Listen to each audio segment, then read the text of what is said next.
باللہ من الشیطان الرجیم بسم اللہ الرحمن الرحیم فبما رحمت من اللہ لنت لہم۔ ان سب واقعات کے باوجود اللہ کی رحمت کا اثر تھا کہ آپ نے ان کے ساتھ نرمی کا برتاؤ کیا۔ وَلَوْ كُنْتَ فَظًّا غَلِيظَ الْقَلْبِ، اور آپ اگر سخت مزاج ہوتے، سخت دل ہوتے،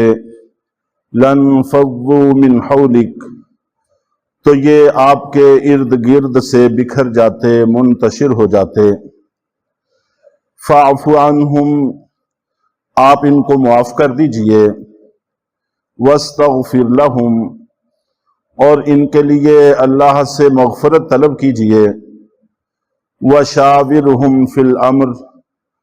اور اہم معاملات میں ان سے مشورہ بھی کرتے رہیے۔ فَإِذَا عَزَمْتَ فَتَوَكَّلْ عَلَى اللَّهِ، مشورے کے بعد جس وقت آپ کوئی فیصلہ کر چکیں تو پھر اللہ پر بھروسہ کریں۔ إِنَّ اللَّهَ يُحِبُّ الْمُتَوَكِّلِينَ، یقیناً اللہ تعالیٰ بھروسہ کرنے والوں کو پسند کرتے ہیں۔ احد کے معرکے میں اللہ رب العزت نے صحابہ کرام کو معاف کیا اور معافی کا اعلان دہرا کر کیا، اور ایسے الفاظ بھی استعمال کیے سمجھاتے ہوئے جس سے ان کے اندر کا احساس ندامت کم ہو۔ اور اس کے ساتھ ساتھ صحابہ کرام سارے کے سارے اپنے اس کیے پر پشیمان بھی تھے، تائب بھی تھے۔ تو آپ جانتے ہیں کہ اللہ کے نبی صلی اللہ علیہ وسلم کا فرمان ہے، التائب من الذنب کمن لا ذنب لہ، کہ گناہ کر کے اس سے توبہ کرنے والا شخص ایسا ہی ہے جیسے کہ اس نے گناہ کیا ہی نہیں۔ تو گویا جس نے گناہ نہیں کیا اور جس نے گناہ کر کے توبہ کر لی، دونوں کی حیثیت برابر ہے۔ تو اس وجہ سے بھی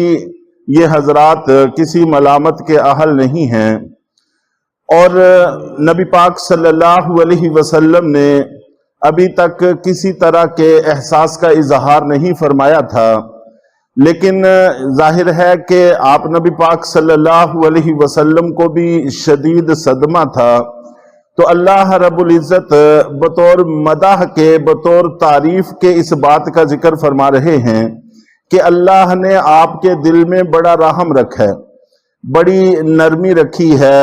بلند اخلاق کے مالک ہیں، اونچے اخلاق کے مالک ہیں، کہ ان واقعات کے باوجود آپ نے ذرہ بر کسی صحابی کو کوئی بھی تنبیہ نہیں فرمائی۔ اور یہ اللہ کی طرف سے عنایت ہے، اس مالک کا کرم ہے جو اللہ نے آپ کو یہ وصف عطا کیا ہوا ہے۔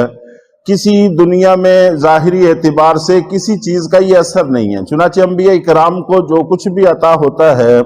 براہ راست اللہ رب العزت عطا فرماتے ہیں، دنیا کی کوئی چیز اس میں اثر انداز نہیں ہوتی۔ اور نبی پاک صلی اللہ علیہ وسلم کو ساتھ یہ بھی کہا گیا کہ اگر خدا نہ خواستہ آپ سخت مزاج ہوتے، آپ کا دل سخت ہوتا، تو یہ جو صحابہ آپ کے ارد گرد پروانوں کی طرح جمع ہیں اور ہر وقت آپ کے گرد جمکٹا رکھتے ہیں، یہاں تک کہ ہم لوگ جب باہر کے معاملات سے پریشان ہوتے ہیں تو گھر جاتے ہیں، تو صحابہ کرام جب گھر میں پریشان ہوتے تھے تو اللہ کے نبی صلی اللہ علیہ وسلم کی زیارت کے لیے چلے آتے تھے، تو ان کو ہر طرح کی تسکین آپ کے ارد گرد سے حاصل ہوتی ہے۔ تو یہ جو آپ کے ارد گرد ہیں، یہ آپ کی نرمی کا اثر ہے۔ چنانچہ آپ نبی پاک صلی اللہ علیہ وسلم کے حالات میں یہ بات لکھی ہوئی ہے کہ آپ خندہ پیشانی کے ساتھ ہر کسی کو ملتے تھے۔ کبھی ایسا نہیں ہوا کہ کوئی آنے والا آیا ہو اور آپ نے مسکرا کر اس کا استقبال نہ کیا ہو، اور ہلکا پھلکا مزاح بھی فرماتے تھے۔ وہ بھی واقعات احادیث کی کتابوں میں بہت سارے موجود ہیں۔ اس سے بھی روب میں کمی واقع ہوتی ہے، وگرنہ نبی پاک صلی اللہ علیہ وسلم کو اللہ تعالیٰ نے ایسا روب عطا فرمایا تھا کہ 1 مہینے کی مسافت سے اگر دشمن آپ کا نام سنتا تو وہ تھر تھر کانپنے لگ جاتا تھا، اس پر کپ کپی آ جاتی تھی۔ تو اتنے روب اور اتنے جلال والی شخصیت کے گرد جمع رہنا یہ آپ کے دل کی نرمی کا اثر ہے، تو ان کے ساتھ اسی طرح کا برتاؤ کرتے رہیے اور اسی طرح سے ان کے ساتھ پیش آتے رہیے۔ بہت سارے واقعات ہیں، یہ بھی واقعات ہیں احد کی اتنی بڑی بڑی غلطیوں کے باوجود آپ نے کوئی تنبیہ نہیں فرمائی، اور اس کے علاوہ بھی کتابیں بھری پڑی ہیں ایسے واقعات سے۔ بسا اوقات ایسے ایسے مواقع پر اتنی دلخراش بات بھی سامنے آ جاتی منافقین کی طرف سے اور اندرونی دشمنوں کی طرف سے، تو آپ اس پر بڑے تحمل سے پیش آتے، درگزر سے کام لیتے۔ ان میں سے کچھ مفسرین نے ایک واقعہ نقل کیا ہے کہ جس وقت غزوہ حنین ہوا، اور یہ غزوہ حنین مکہ مکرمہ کی قریب میں واقع ہوا تھا، وہاں پر اتنا مال غنیمت حاصل ہوا کہ اس سے پہلے کسی جنگ میں بھی اتنا مال غنیمت حاصل نہیں ہوا تھا۔ 40,000 بکریاں، 24,000 اونٹ اور سونا چاندی وغیرہ اسلحہ بے تحاشا صحابہ کرام کو حاصل ہوا، اور اللہ کے نبی صلی اللہ علیہ وسلم نے اس کی تقسیم کار بھی زیادہ تر ان لوگوں میں فرمائی جو نئے نئے مسلمان ہوئے تھے، مکہ مکرمہ میں مسلمان ہوئے، ان کو زیادہ تر عطا فرمائے، اور عطا بھی اس طرح سے فرمائے کہ اس کو 200 دے دو اونٹ، اس کو 1000 دے دو، اس کو 500 دے دو، اس کو 100 دے دو۔ تو اس طرح سے آپ نے گویا کہ تھوک کے اعتبار سے تقسیم کار فرمائی۔ تو اس موقع پر ایک شخص تھا خرقوس، یہ قبیلہ بنو تمیم سے تھا، اور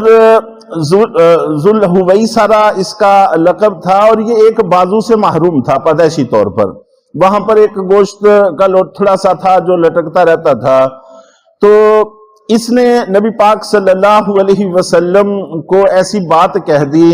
جو صحابہ کرام کو بڑی ناگوار گزری،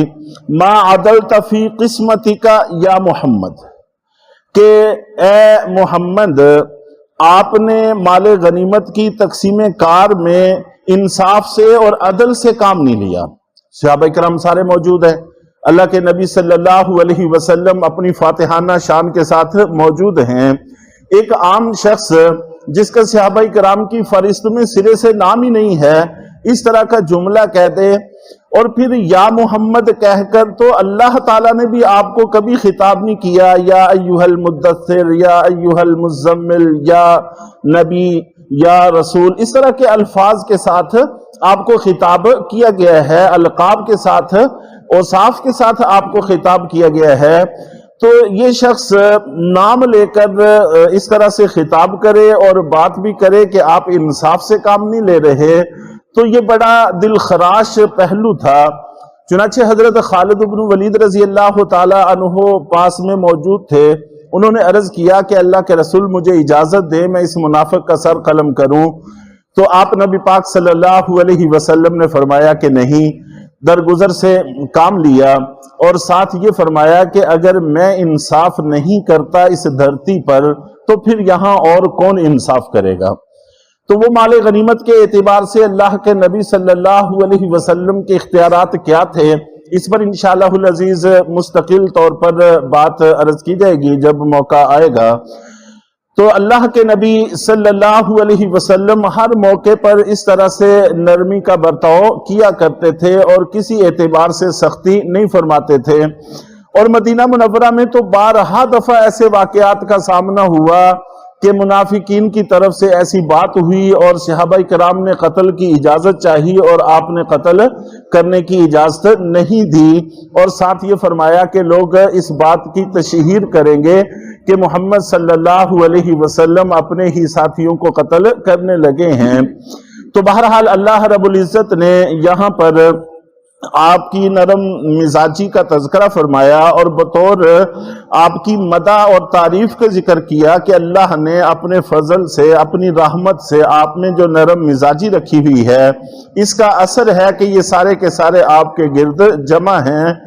اور اگر آپ خدا نہ خواستہ سخت دل ہوتے، جیسے عام بادشاہ ہیں، کوئی بھی حکمران ہوتا، کوئی بھی افیسر ہوتا تو غلطی ہوتی تو سارا غصہ ان پر نکالتا اور جھاڑتا اور جو کچھ اس سے بن پڑتا وہ کرنے کی کوشش کرتا، لیکن آپ نے ایسا نہیں فرمایا۔ اور پھر ساتھ ہی فرمایا کہ آپ ان کو معاف بھی فرما دیں، پہلے بھی آپ اپنی نرم مزاجی کی وجہ سے معاف کر چکے ہیں، مزید یہ کہ اس کا اظہار بھی فرما دیں کہ میں نے تم کو معاف کر دیا ہے۔ اور اسی پر اکتفا نہیں ہے بلکہ اللہ تعالیٰ سے ان کی معافی کی دعا بھی کرتے رہیں کہ اللہ ان سے خطا ہوئی ہے، یہ نہ سمجھی کی وجہ سے ہوئی ہے، بد نیتی کی وجہ سے نہیں ہوئی، ان کو معاف فرما دیں۔ اور پھر ان سے جیسے پہلے معاملات تھے ویسے ہی معاملات کرتے رہیں، مشورہ ان سے کرتے رہیں۔ مشورے کے حوالے سے انشاءاللہ العزیز کل کچھ بات عرض کی جائے گی۔ اللہ تعالی ہم سب کو صحابہ کرام کے اتباع کی بھی توفیق عطا فرمائے۔